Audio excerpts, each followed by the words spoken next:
Hey everyone, welcome back to the YMyHealth Podcast. I'm your co-host Melissa Schenkman here, and we are very excited today to have an amazing guest talking about a topic that is so important to fellow millennials, which is caregiving. And more of us are becoming caregivers to parents and to older adults at different times.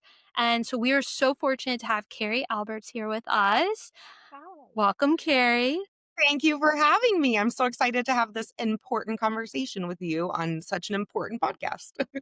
Thank you so much. So am I. And let me tell you a little bit for our listeners about you, Carrie. So just to start, you have your Master's of Science in Gerontology, which is study of aging. You are a dementia educator, a keynote speaker, and founder of the incredible community on Instagram, Dementia Darling, which we love. Thank And also, you have done some podcasting as well with Gather the Darlings, so people should look for that on your favorite podcasting platform. And you are a self-described caregiver cheerleader, which you are, and we so appreciate that. So we're so excited to have you.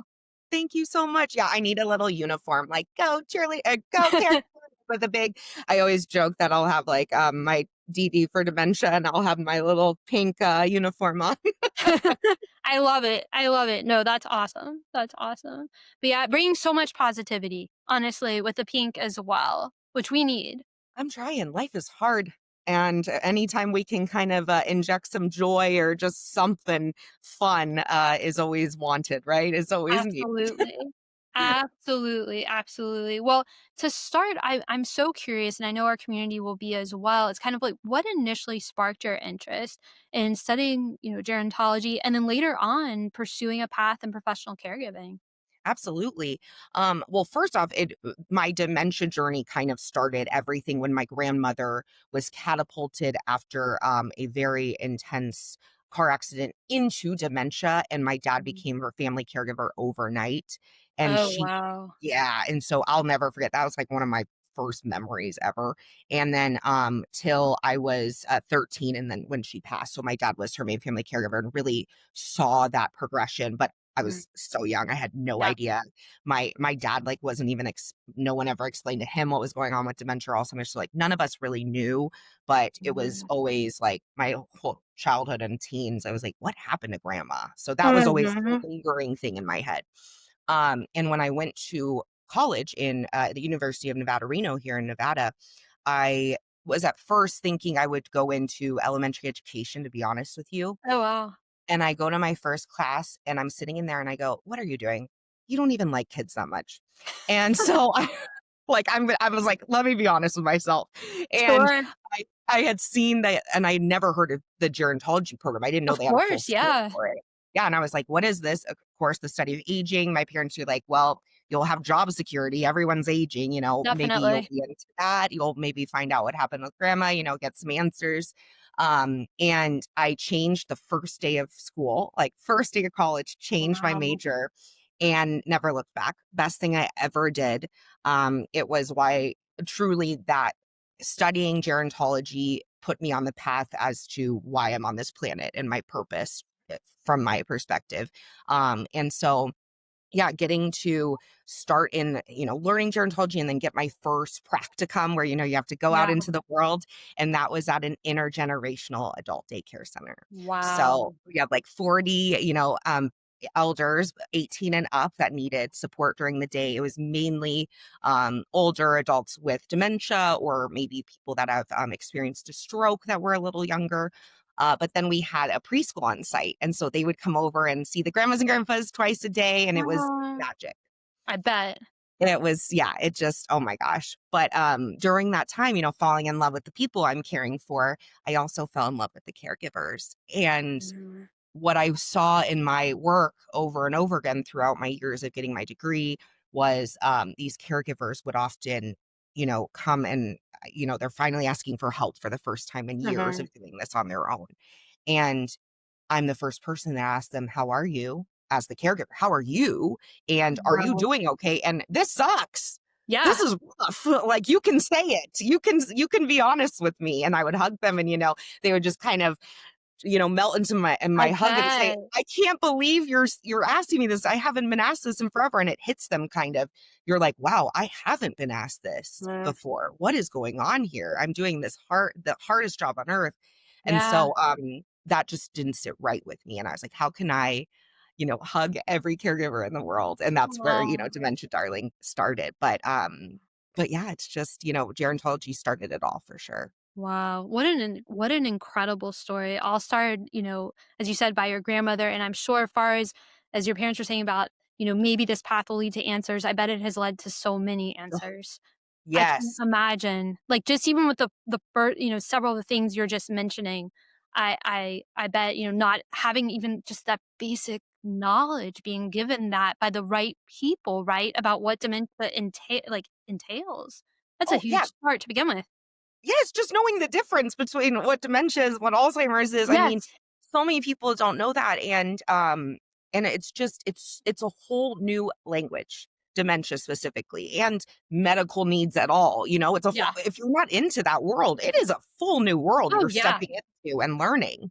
Oh, yeah. Absolutely. Yeah. No, definitely, definitely is. And speaking of which, for any caregiver, it's daunting.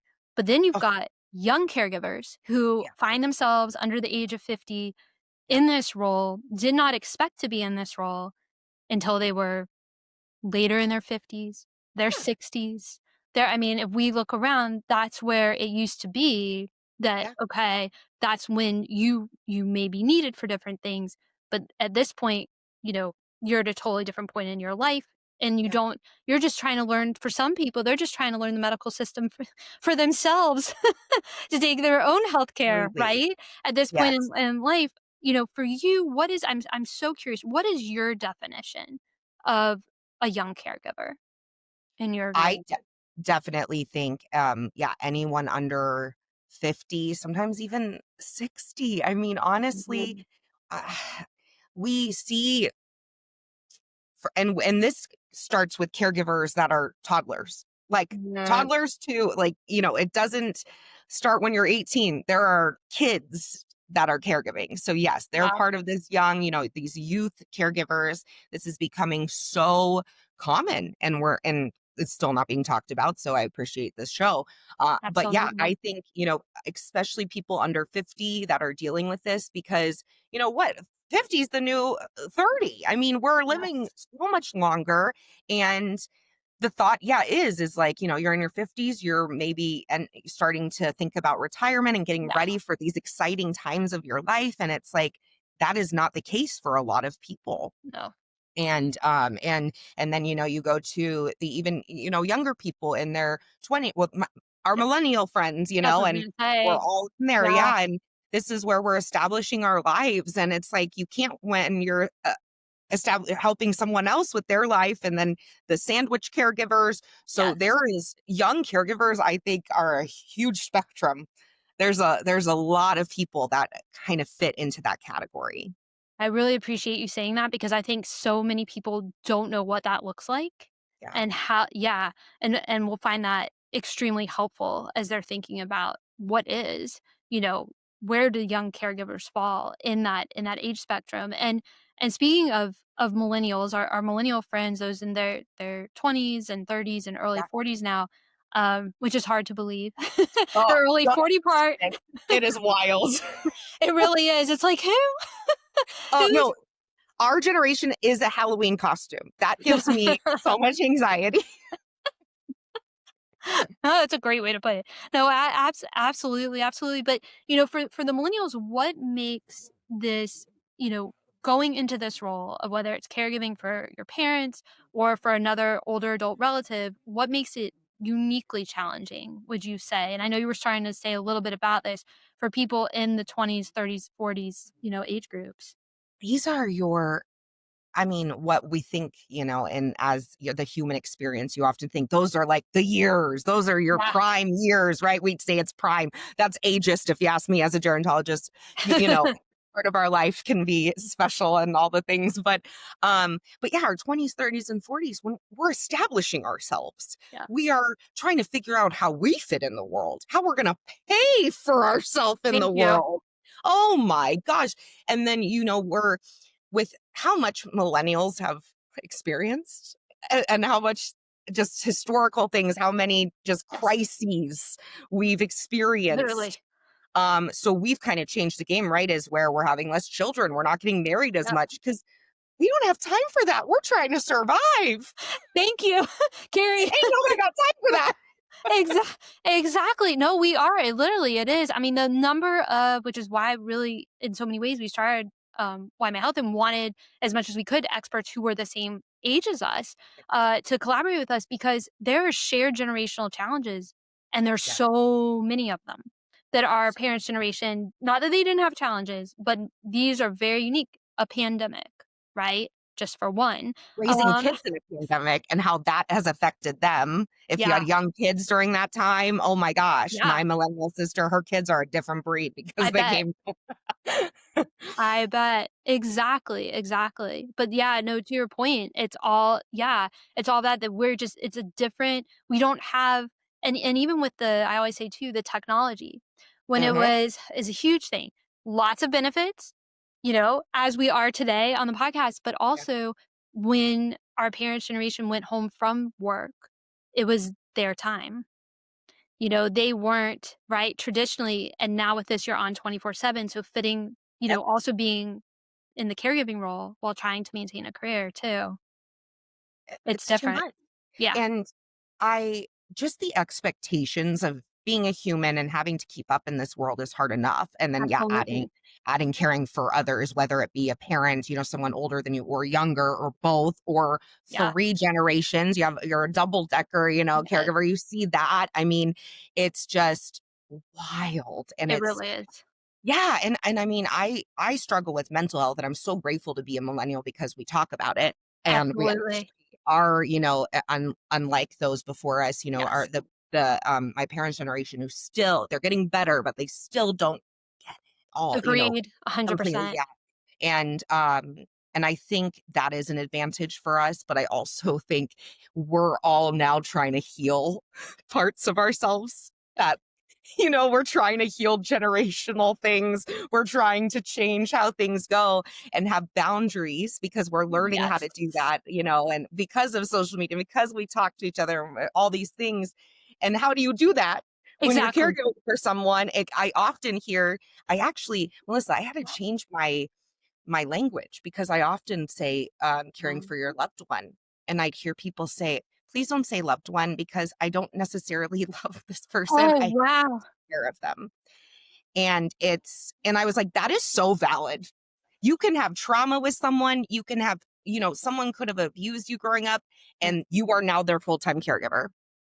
true. That is very common. And Yeah, these people, when they choose to, they still show up and they go through it. So they're dealing with all of that grief on top of the regular grief that comes with that life mhm. stuff.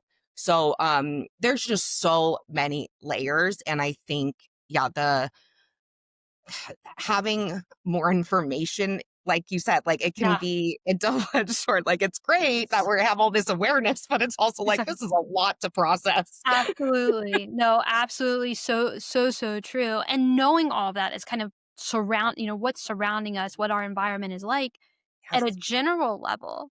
What would you say are kind of some of, um, are there different categories of caregiving and that require different forms of support? And if so, like, what are those categories and Yeah. levels? Because I think everybody's trying to, it's hard enough to realize that somebody who looks as we always fight with this on Why My Health, the misconception of being young and healthy at Yep. appearance. And Yep. yes, maybe not, but also caregiving, what is the image of caregiving look like, right? People are sometimes very, very surprised. So are there, in your view, all these years, are you seeing different categories? And then with those, what did those different support levels look like? I definitely think you're seeing different like offsets of caregivers trying to find their way because yeah, I Mhm. mean, I often hear from younger people who have tried to find community and Mhm. specifically I'm in the dementia world, so just Right. remembering that. So I'm Of very course. focused on that's my experience, but they would go to these, support groups and they're caring for let's say their mom, Sure. and they're younger, they're millennial, and then everyone in the room are 80-year-olds who care for a spouse. And it just like, Mm, that's not the same. It's completely no. different. Yeah. And, so you see that a lot still because it's hard to Yeah. find sometimes those offshoots, but I see a whole spectrum of caregivers and all caregivers. Just want to state this, all levels of caregivers, all types of caregivers, capacities are all amazing and valuable and so needed. And just thank you to all caregivers. We see, of course, the caregiver that lives full time with their person, that is there 24/7. But we also see people that are far away, long distance caregivers. They're still on 24/7 mentally. Yes. They're still on call, things like that.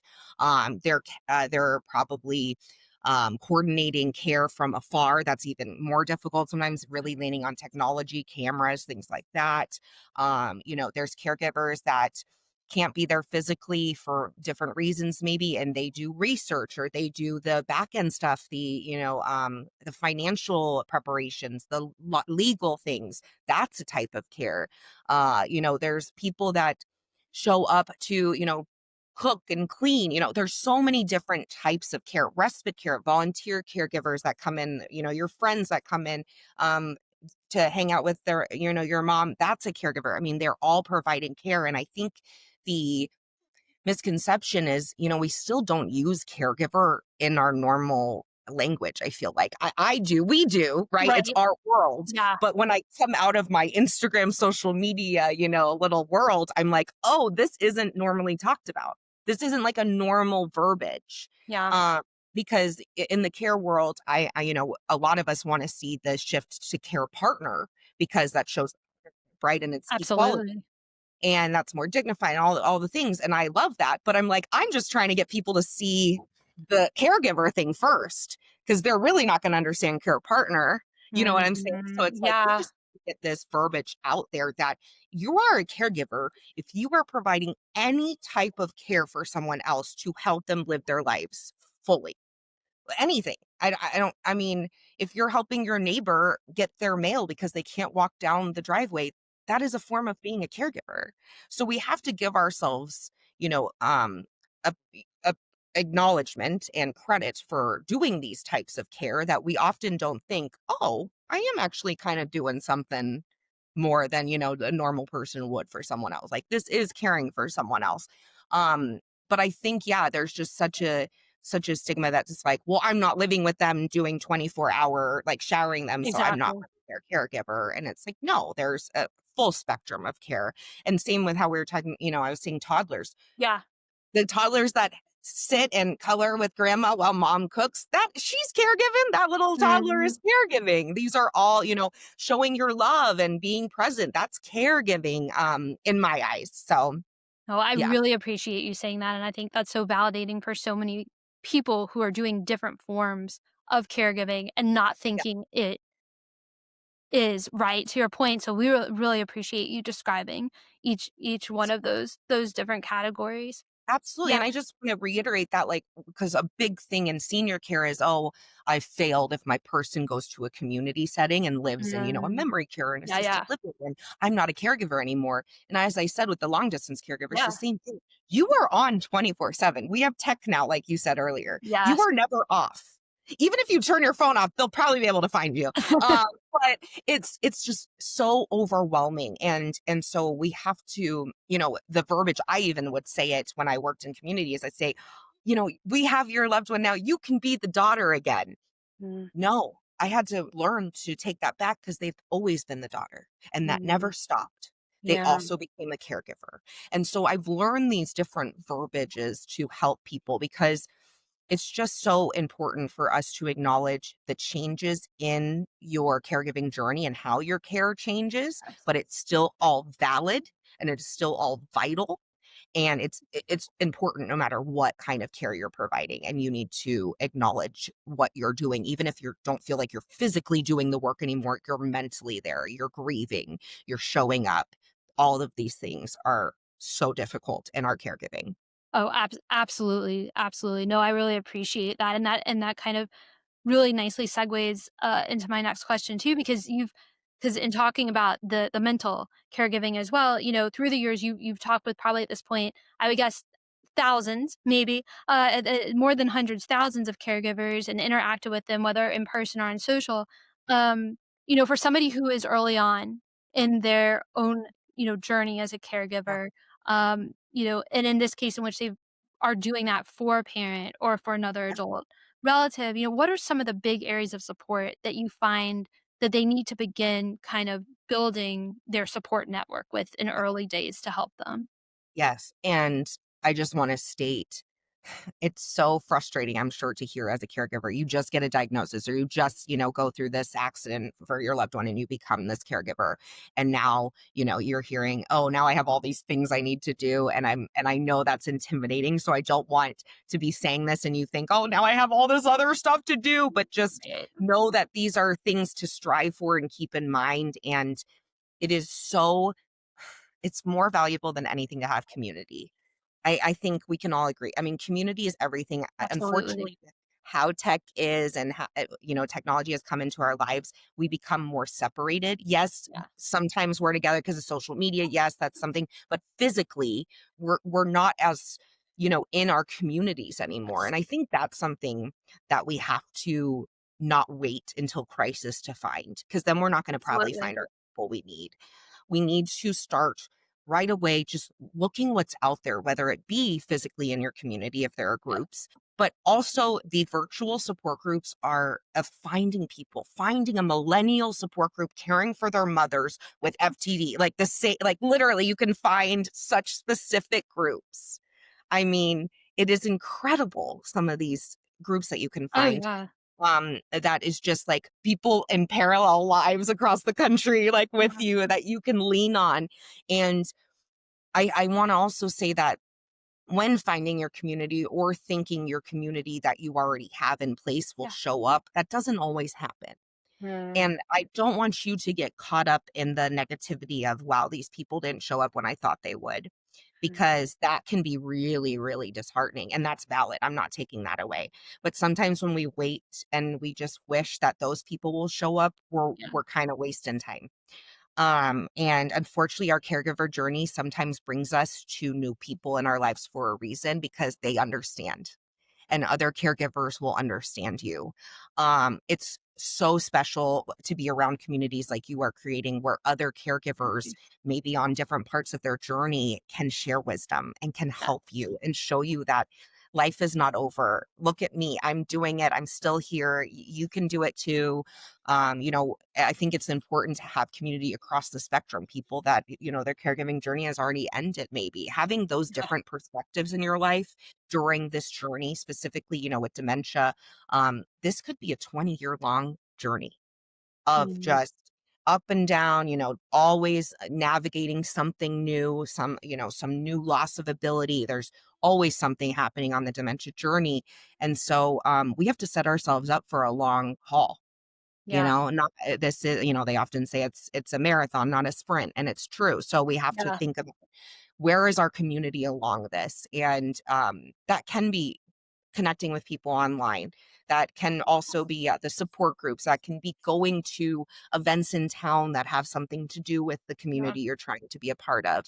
That is, if you have the time and headspace, or if you have like someone who wants to help you in your, is saying, I want to help in some way, and you're like, Yeah. I would love for you to help me find a support group. Give that to someone. I would love Great for you idea. to help me figure out how to start my own Facebook group to talk to people like me. Will you do that? Give those things to people that want to help you, that have those strengths and that Yeah. don't know how to help you. And, um, being being open to new relationships, being open to talking about your journey, I think is really impactful. And when we don't hold it in and we speak up, whatever's comfortable for you, take your time in doing that, but s- don't hold it in, because it's not going to serve you or the person you're caring for when we hold in all these really intense emotions that no human is meant to hold alone. So yeah, finding your community, finding your people, which I know is a daunting task, I think Yeah. is the first and vital thing you need to do as a caregiver. Oh, that's outstanding advice, and the different people we've talked to through the years in our community has also, what you said would really resonate with them, and things I've heard from them about the importance of having that connection with Yeah. somebody as close to in your particular role as possible, that is Yes. just vital. But very interesting point on asking others, because again, to your point, the to-do list is long for the individual you're caring for. So somebody who has the researching skills and the time, right, who's wanting to help, that's a great way, a really great way to go about it. And so if you're listening right now to the podcast and you're in your 20s, your 30s or early 40s, and you're about to step in the caregiver role, or you already have, and you're in the midst of your journey, Carrie, how would you suggest, other than asking certain friends, to your point, that are offering to help, are there any particular people, in different professional roles, maybe, that you would recommend that a person who's just stepping into this role or early on reach out to in the process of looking for resources, whether that be, I'm thinking, and we're going to dive into a little bit as we go on in the episode about like mental health or self care and things like that. Like, who would you just start? Who are some good point people to start with first that might be in your circle? Like different healthcare Yeah, professional. yeah, absolutely. I think, oh yeah, I mean, we often don't think to get different supports until like, someone tells us, or Exactly. we just don't know about these things specifically. I know this is kind of an offshoot, but Yeah. specifically people don't think that people living with dementia can benefit from occupational therapy, speech Mhm. therapy, PT, and that is not true. These things are really beneficial. And leaning on different therapies can be really helpful, and they can lead you to kind of uh, different places you wouldn't maybe get through streamline, through Yeah, general yeah, population. yeah. So there are specific, you if you're working with someone, because with dementia, you're working with a music therapist that specializes in dementia, they may have resources for you that you wouldn't have been able to find elsewhere. Also leaning on case managers, care managers, you Oh, can good get idea. through often. I used to work for a nonprofit out here in Las Vegas, and we would set people up with their own care manager. And if you Um, qualified, it was free, or it was a sliding scale. And yeah. reaching out to your area agency on aging, you can get connected with them. There's also through multiple caregiver like associations and Mm. alliances, you can get those care managements. So trying to look for I hear them as care managers and case managers. I mean, Okay. they're can kind of hear both. But they'll help you just navigate what is in your area, what you should be looking for, what isn't in your area, what you need to Mm. get creative with. Yeah. But those are really great to lean on in any way, and often accessible financially wise. Like you Oh, that's can, great to hear. and then geriatric case managers, if your person is older, that's different, but they are wonderful as well, and they can really help navigate. But I think, of course, it's just hard because I often hear from caregivers, they don't get much from the physician. Usually Right, they that's what I don't. was about to ask. Yeah. It's like, unless you have a great one, try Yeah. to lean on, if you can find any specialist. I mean, any specialist in what you're caring for. There's very little geriatricians out there. So Yeah. speaking in my world, and I'm trying to think who else would be, of course, therapists, if you have access to, therapy. I really like, there's an app called Steady, Oh. STEADII, and it is free care management for Oh. specifically dementia caregivers. It's Wow. amazing. That is And awesome. We'll put that in the show notes. yeah, so there's gotta be other things like that around Mhm. for, the different, things that people are dealing with outside of dementia, but, unfortunately, you have to really look closely to find therapists that can Mhm. specialize in caregiving, but they are coming around. You are seeing Good. that therapists that specialize in caregiving issues that are caregivers themselves, so sometimes you can find those as well. That's really helpful. Oh, wow. yeah, can have someone to really have a sounding board with can be helpful. But reach out to any social workers at different hospitals in your area, and they might be able to point you in the right directions as well. Great advice. No, absolutely. I think, always finding that initial person that might be within your network, but you didn't realize would be, that's, yeah, helpful is a really, really great thing to hear. And I want to kind of now dive into some of the different types of support that we've heard about, that a young caregiver needs and why, and also maybe some tips on how to find them specifically as Yeah. well. Because you're giving such awesome tips. I just have to tell you Yeah. with Oh, yeah. all those, because it's so hard, and I was like, gosh, like, thinking about you already have a social worker, most likely within the network. You've already got right with the person you're caring for and all those people. So I bet with some of these others that we're gonna go over, you're gonna have some great ideas as well. So, Yeah. let's kind of start, um first, we were talking a little bit about, um, the mental health, Yes. support. Why is this so important as a young caregiver, and any good resources to seek out in that area that you, have found, especially, for dementia caregivers, but that also could apply to caregivers for other Yeah. conditions? Um, First off, mental health is so serious when it comes to any of us in our lives. Mental health is so important and we cannot put it on the back burner. I mean, you just can't. It's always going to come rear its ugly head, unfortunately, and come to a head. So we have to deal with our mental health. And I know there's seasons of our life where we don't have the time. We feel like we don't have even 5 minutes for ourselves. And that is really difficult. And just know that you will not be in that season forever and you will get out and things will get better. Okay. Yeah, So just know that. Know you are so valuable. We need you here. You are so loved. And just thank you for showing up and being here, even when it's really hard.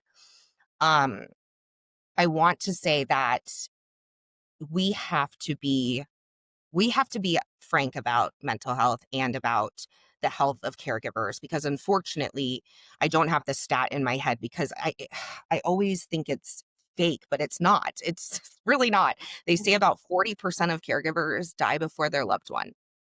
wow, that is staggering. That was a Stanford study, I believe. And I hate saying it because it's so Mhm. dark. Yeah, It's such a dark stat. And in the dementia world, a fourth of dementia caregivers are millennials, to give you an idea. yeah, So, I mean, if we are not taking care of our mental health, not taking care of our physical health, because we know our physical health really plays into our mental health, right? When we're exercising, we absolutely, get better. When we eat, when we're sleeping, sleep is so important, you guys. And all of these things are important for us to help prevent dementia, which many of us are scared of, right? absolutely, Especially when we're caring for someone with that. That absolutely. is a big fear, and not taking care of our mental health is a huge, huge proponent to not preventing, dementia. If we're not taking care of our mental health, that can really exasperate your chances for dementia. And so we want to make sure that we are taking the time to, if you're making an appointment for your loved one, I say try to make one for yourself every time. So it's like fair back and forth. And because you're just as important. Your health is just as important, if not more. Because what would happen if you're not here? Absolutely. And and I know that's not just mental health. I mean, people get these stress induced sick illnesses, and that's how, they often pass, and or, they get so stressed and they fall and in the hospital, and then all these things. So it's just very important. And on top of that, of course, we see the stats with the caregivers and rates of depression, anxiety, stress is out the wazoo. And we know, how we're learning about cortisol levels now in the world, and how if our cortisol levels are high because our stress, that can lead to worse mental health and all the things, worse health. So it's just important to remember from the get-go Mm, that it is not selfish to take care of yourself. And I know this is annoying to hear. I know you're like, I get it. I do not have time. I get it. But w- again, if you don't want to be selfish with it, what is going to happen to your loved one yeah. if something happens to you? And if you don't take the time for yourself, the universe will.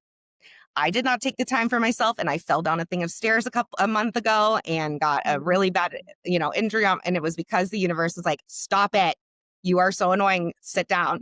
and and so I had to. So don't wait for the universe to make you take a break. But just know that caregiving is, as if you're already in this, is very isolating. Even when we know there's millions and millions of caregivers out in the world, in our country, we're Yeah, still isolated. very And that true. that is huge on our mental health. Social isolation, they say, is like the same effect as smoking a pack of cigarettes a day or something. Have you seen that stat? It's Yeah, insane. yeah. Uh, so, making sure that we're taking care of, being social and staying out and being connected to our lives as much as possible. These are all so important as we go through our journey, because again, we don't know how long this journey is going to last. So, you often hear, oh, I miss who I was, and I miss the life I had. And we have to try our best to intertwine our life with our caregiving life, to fill our souls, to fill our hearts as much as possible to get us through this time, and to also remember your own person. And you have your own needs, you have your own mental health struggles, and to just cater to our own health in general. And I know that was such a big answer to like a question, but I took all of our mental health and our physical health are great all connected. answer.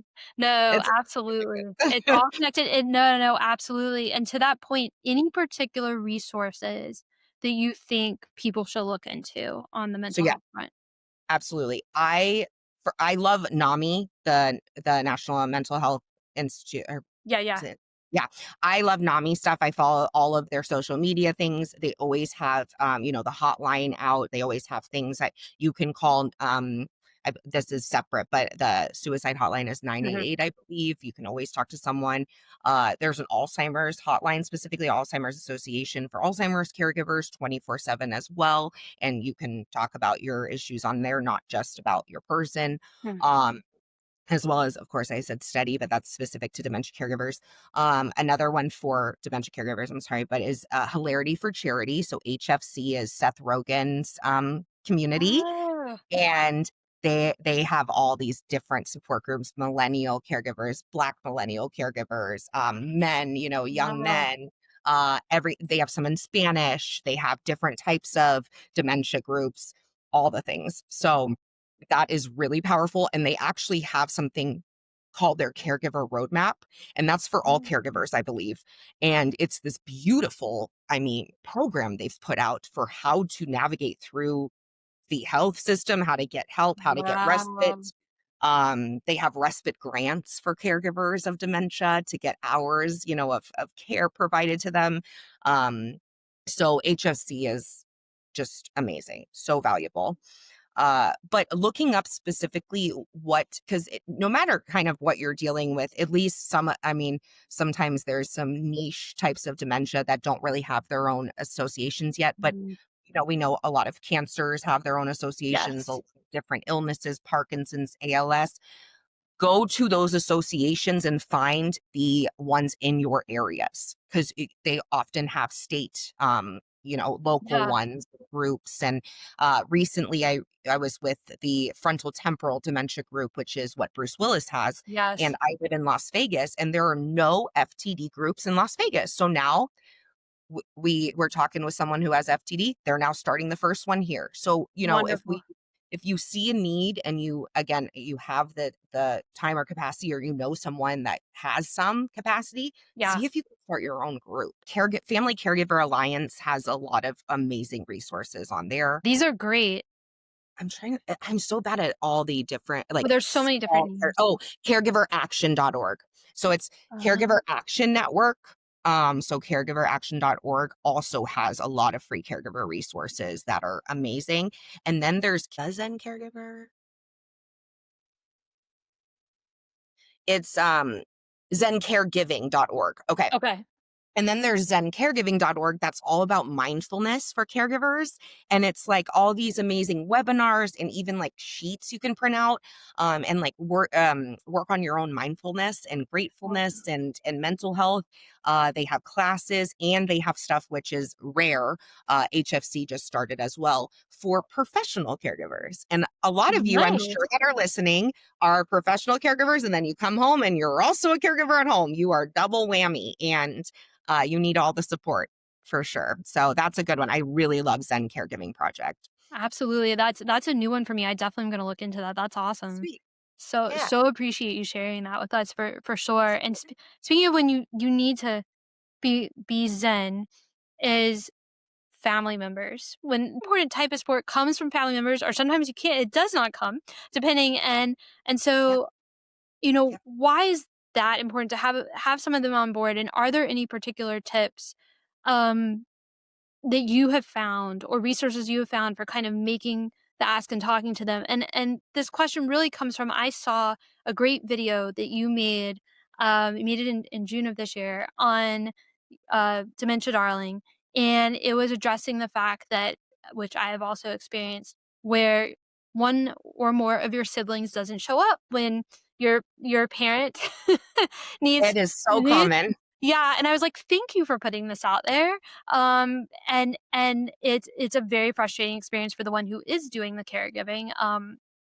Yes, as Need a I reach. learned when my dad got sick, and so it's just, so it was so interesting that you put that out, and so I was wondering, I'm sure you've had people come to you and say, are there particular tips for talking to people, and why is it so important that you gotta get at least one person on board No. I from your wish I family? had a foolproof, like, this is what you do. I Yeah, wish. I wish. Um, and I'm sorry you experience this. thanks. But isn't it wild how common this is? Yes, it is Like, that wild. was one of my biggest videos.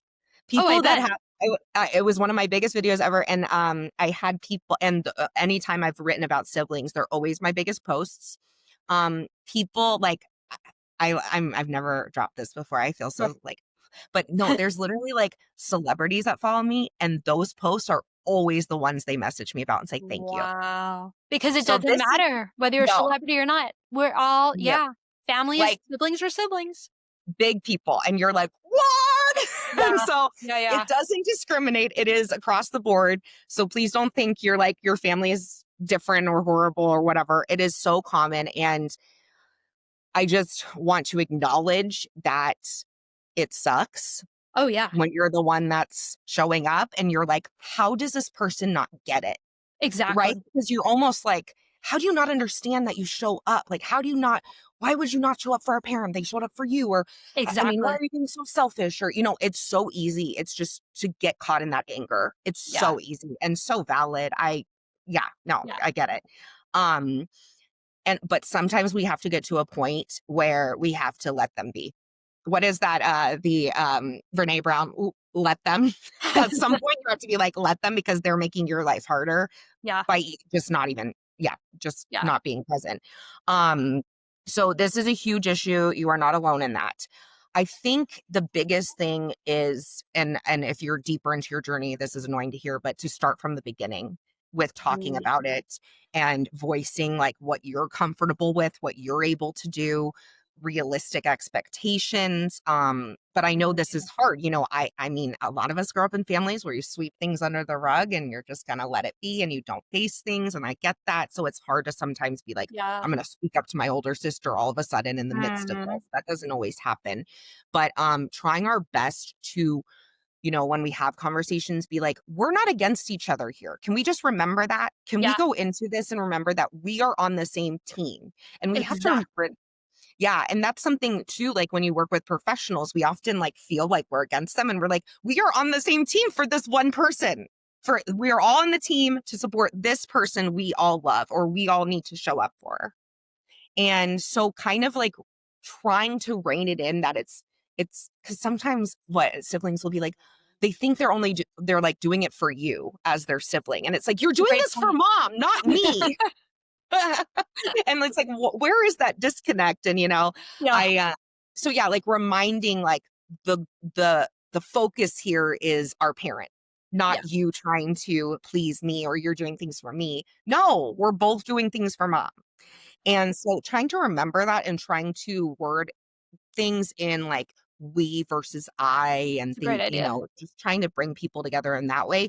But also, as we kind of said, with asking people to help with finding resources for you, is lean on their strengths. If you have a brother and you know he's not going to help with physical care, but you know he's really good with money, he can handle all the finances if you can trust him with that, or he can handle calling the banks and getting the names changed. He can handle calling the doctor, whatever. Yeah, But, being like, okay, then what are you comfortable with? What are you comfortable with? Because I need you to do something. If absolutely. it's, are you able to pick up pizza once a week and send it? Like, I don't care. So that's a huge one. It also gives people, the other person that's having a hard time with it, kind of permission to do something that feels more comfortable for them. And it might help open the door a little bit, because some people just assume, well, I'm going to have to take her to the bathroom and so I'm just going to stay away. And it's like, we're not even asking you to do that. We're I asking you mean, to just be present yeah. and like have a conversation. And it can be really hard with dementia and any progressive disease, because people use the excuse, well, I don't want to remember them like this. Mm, Well, I'm sorry, they didn't choose this and they wouldn't want you to, they don't want this either. But like, this is it. And that doesn't mean you can just not show up. They didn't choose exactly. this. You didn't choose this. Yes, it sucks, but two things can be true at once. This is horrific, but this is my person and I love them and they're still here. And Absolutely. so, having those conversations, if you have to bring in a professional, I think having family like education sessions can be really helpful. I've done it where I've been on Zoom with the family, with the person living with Mm, dementia is not on the call, but okay. the family can ask questions and get insight to, oh, mom isn't being difficult. It's her brain change. Oh, Mm, mom doesn't actually hate me. She doesn't know who I am right now because she's in this timeline, and it's ways that we can really help people understand their person. So pushing on the empathy, sharing with your person any resources, any, dementia darling quick videos that maybe they'll watch and yes. something will click, you know, I would just keep the conversation going, and when you're open to about your experience, you might invite more of that realness in from them. And if they're far away and they don't understand the severity of what's happening, send pictures, send video, send to them and say, this is what I'm dealing with. You do not see it. You see something on a phone call. You see something an hour on the holidays. You do not see 24/7 my life. And this is what I'm dealing with. And I need you to see this. You know, but Excellent idea. being real is just so important from the get-go, because sometimes when it comes out of nowhere, they're like, "Well, why wasn't this bad in the beginning? Like, it hasn't been bad. Why now?" And then they kinda gaslight you, and it's a whole thing, Yeah. right? No, So, those are excellent, excellent ideas that are gonna help so many people, and you're right, this is something so many people deal with and people don't realize no, until they it's finally probably go, one of the "Oh," biggest and issues it's like, I see, "Wow. Wow." truly. Big siblings and finances are the 2 biggest, Mhm. and then finding respite, which kinda ties into all of that. Yeah. Yeah. Yeah. And no, that's really, really interesting. And also for many who will be listening, comforting to hear that they're not alone. Yeah. And their family. And speaking of which, okay, so then you say, all right, well, self-care is important.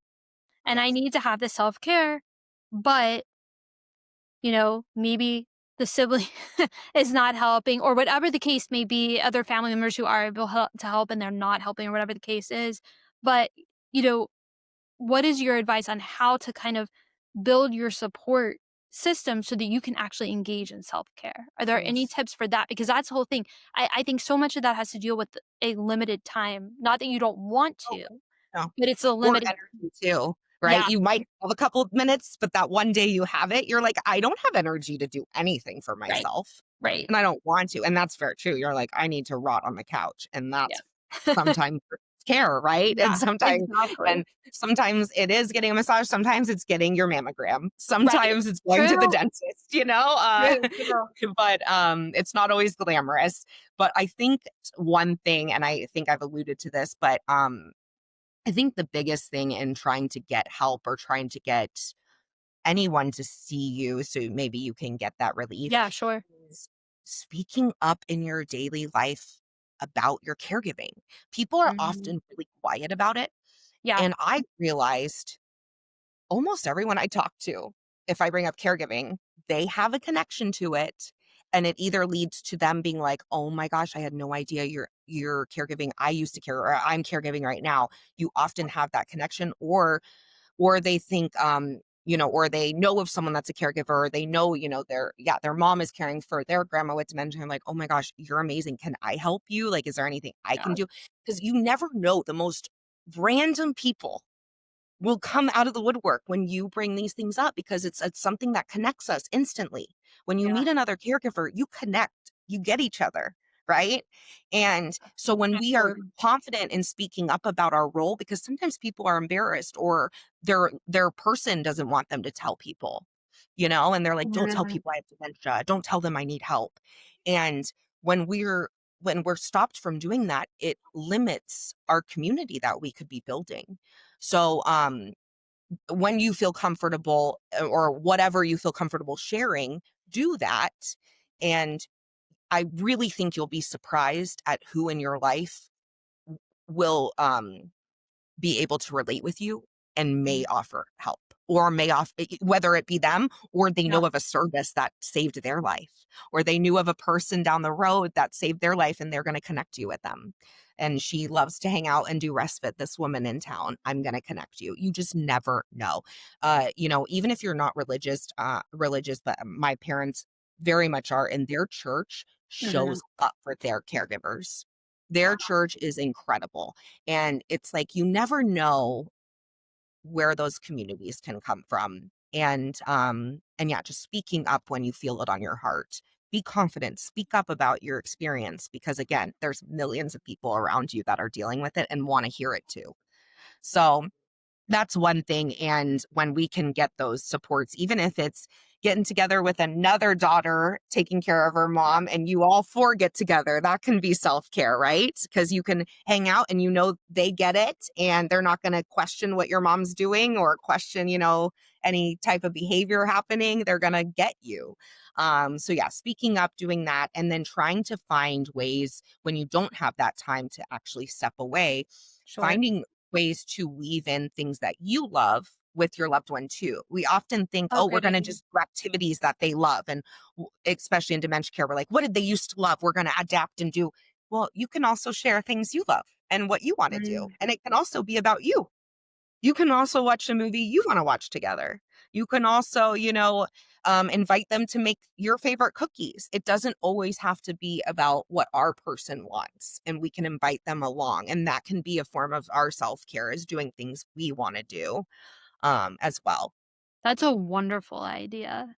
No, I really appreciate you sharing that with us, and also, like, great in terms of time-wise too, to be Yeah. able to do, those 2 things at once, really, and Yeah. incorporate it and being there. I love that. And Absolutely. in addition to kind of telling people and being open about your caregiving responsibilities, I think one of the things that really hits millennials in particular are friendships. I hear from a lot of people Oh, that yes, that they sadly when they take on this role, and they know that this is the right thing for them. They wanna be there for that loved one, and that's, priority number 1, but they sometimes we hear lose their friendships in this part from some of their friends, not all of their friends, but certain ones because they just don't understand, and I was wondering, in addition to being very open and honest about what your day-to-day looks like, yeah. any particular tips on how to start that conversation or any particular resources that you found? Because I think sometimes it might be hard to figure out, okay, what should I, even if there's one statement to start with and then kind of let it flow from there. Yeah, absolutely. I think that first off, yes, validating this. And are you familiar with Lorenzo's house? No, I'm not. That's new to me. Okay, so for anyone listening, Lorenzo's house supports families of young onset dementia. So anyone with dementia under 60. And so this is where I've met caregivers as young as 3 years old in their groups. So they do Wow. um, worldwide virtual support for these families. And again, as young as 3 years old, that are dealing with Incredible. parent living with dementia. Incredible. And these kids I have chills thinking about them. They're the most incredible kids. There's high schoolers that get up an hour early before school to meet with the other kids in their group because they get each other. Amazing. So if you're dealing with young onset, please go to Lorenzo's house. And also, if you've lost your person at young onset, they have the grieving group afterwards. You still have community. So Wonderful. very important to see if whatever journey you're on, if there is a specific youth group or, younger caregiver group is very important because you can learn about their experience with friendships. Because when I learned from, it broke my heart. One of the girls who her dad had young onset, she went to college. It was her freshman year, Mm. and she was there, and she told her best friend that she'd had her whole life. And they went to college together. They were so excited. And she told her finally she got the strength because she didn't want to feel like the other, she didn't want to feel Sure. othered. So she didn't tell anyone. She told her best friend. And her best friend said, "That's too heavy for me," and stopped talking to her. Oh, that's horrible. And then the same girl goes to one of her new professors Mm. and tells her, and the professor gaslit her and said, "Are you sure she probably needs another diagnosis?" And gaslit her. Unbelievable. So it's like, this is very real. And Yeah. when they really showed me how kids in middle school, kids in, college, and they're dealing with this backlash of their even best friends not Wow. wanting to care. So you're not alone in that, unfortunately. This is not a fun club to be in, and I'm sorry. But I think that it's really it sucks because I don't want to like point fingers at those people because I think we just are ill-equipped to understand heavy things sometimes, Yeah. and that's really hard, but that doesn't take away from the hurt that it brings on us. So I think, being first off, protecting our heart. If you have a feeling a friend isn't going to get it or they're too immature, don't tell them. Don't, maybe don't share so much with them because they're probably not going to be super empathetic with you. Mm. Trying to kind of yes, really think about how much you're sharing because it might get to a place where it's because I feel like sometimes we want a friend, and this might not be for everyone, that Sure. we almost don't talk about it with, that we can escape with. So True. if you have kind of a friend that you can tell them and you can say, sometimes I'm going to want to talk about this, but sometimes I don't want to bring it up, but I will bring it up. And sometimes giving that out to the friend can give them some relief that they don't aren't going to step on toes or bring up the wrong thing. And you can say, "I'm cool. Like, I'll bring it up if I want to talk about it. Yeah. But if I want to talk about, can you listen?" And I don't even need, I don't want you to solve anything. I just want you to tell me this sucks and then take me out to get a drink. That's what I need from you. Maybe, giving those kind of expectations can sometimes help because Yeah. putting putting something heavy on someone sometimes can just feel so daunting, I think, and they don't want to let you down, so they Yeah. just retreat. And so sometimes, just sharing with them a little bit and then saying, "Are you okay with me sharing more with you sometime when I want to talk?" And kind of getting that approval can help. Yeah. I think. But, everyone's so different, and I Sure. get that. I think also weighing what they're dealing with, maybe there's something heavy they're already dealing with, so maybe that's not the time to say it, but I know you need support, so it's hard to navigate. So but maybe being aware of where the person's at mentally can kind of help you realize how to go forward. But I don't have any magic words or anything. I just think honesty is so important, but also feeling out the right person to confide in. And sometimes we think they are and they're not. Just like that girl, she thought her best friend would meet her with love, obviously. Worse. Yeah. So, so when those things happen, I mean, I don't want you to feel like you can't do it again. Oh, I failed. I'm not going to do it again.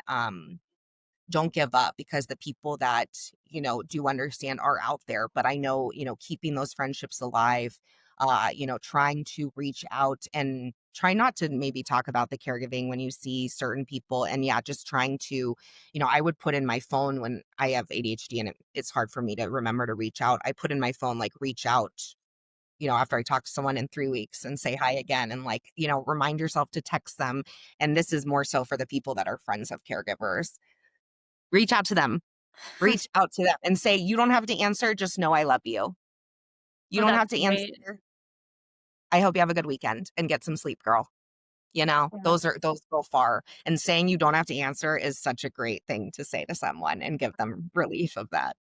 Absolutely. No, all of that honestly is, you don't there's no I agree with you. I know there are no magic words, but all of the things that you just mentioned are all really valuable parts of a formula on how to approach this because Yeah. there's really very little.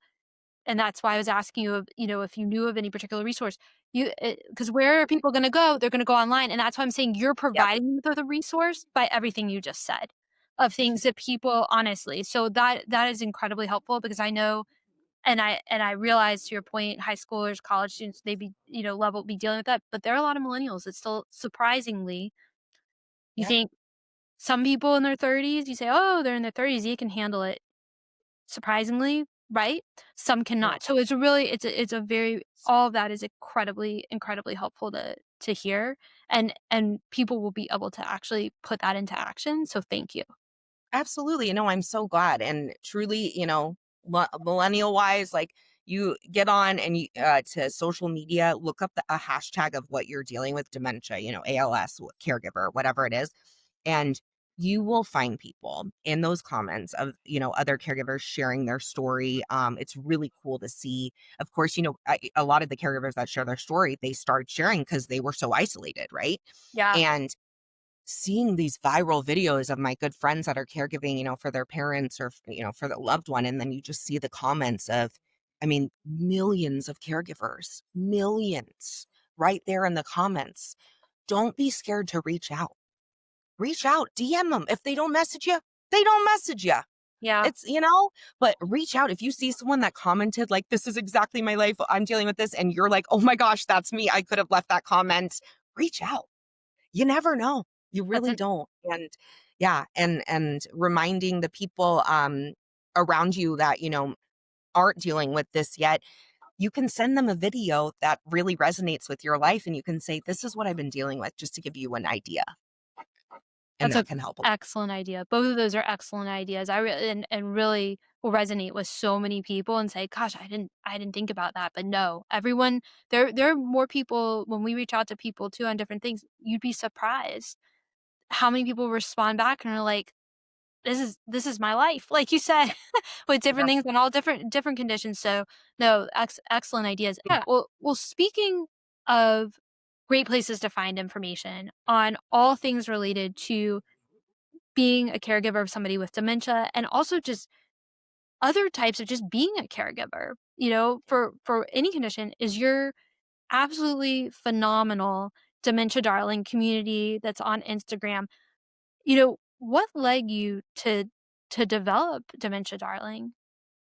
Yeah, absolutely. I mean, I just think the as I said in the beginning, like the often experience or the common experience I was having where I would, meet a caregiver and it kind of melt into me when I said thank you and how are you? And um I would have these, experiences weekly, like multiple times a week Mm, over the years of my work. I've been in senior care 12 years, but I started dementia during 6 years ago. And it was truly because I was so heartbroken for mm, dementia caregivers and it wasn't fair in my eyes. It wasn't fair that they were so isolated.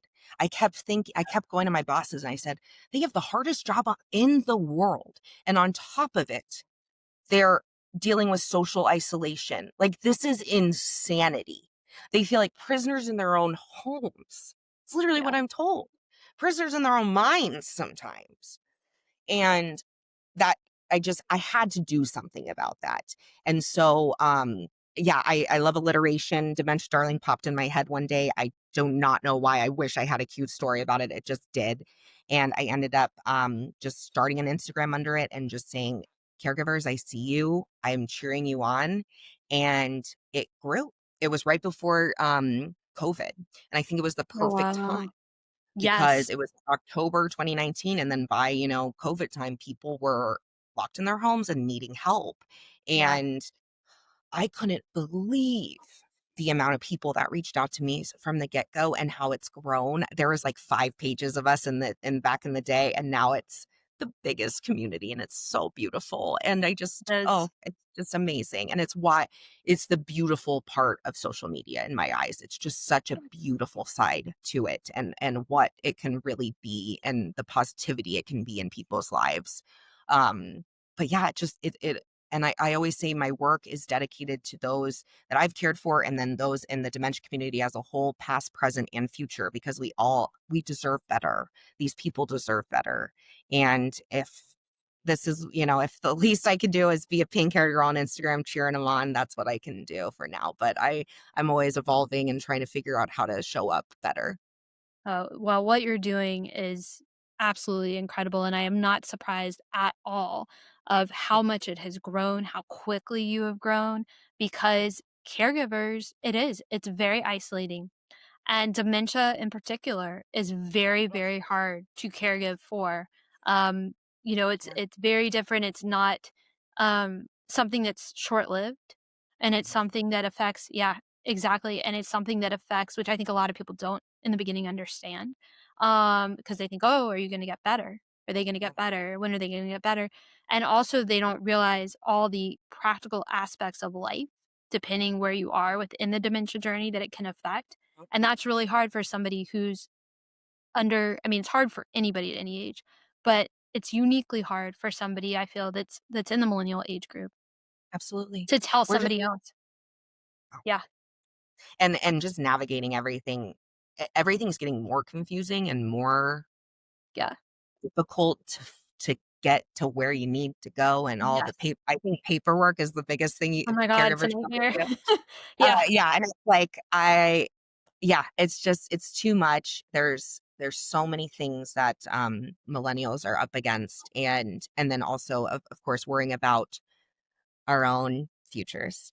yes, If we're ever going to have our own homes, if we're going to 100%. be able to retire, we don't get long-term care insurance.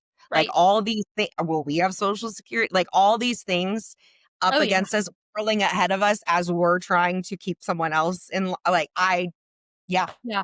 it's very 100%. unique. It really is, and tell, listeners kind of little bit about if they have not been on your page before, they're gonna be going to see it now for the first time, some of the resources that you offer, because you offer so many things with so many different topics. I love it. I like to think of myself as a resource queen. I love You resources are. for thank you for caregiving and dementia community. I'm part of the Age Tech Collaborative with AARP, so I'm like on the forefront of the cool age tech. I'll Love it. actually be at a big conference called Health in Vegas this coming week, where Oprah is the opening speaker. Like it is a big deal. Wow. 12,000 people Congratulations. for this. Thank Oh you. my I'm an god. influencer on it. I can't believe I got a pass. But okay. So I'll have to share with you what I learned. But Definitely. I try to share everything from support groups to books to really cool, security systems or devices or engagement things. There's literally like Netflix for dementia care called Zinnia TV. I share about that all the time.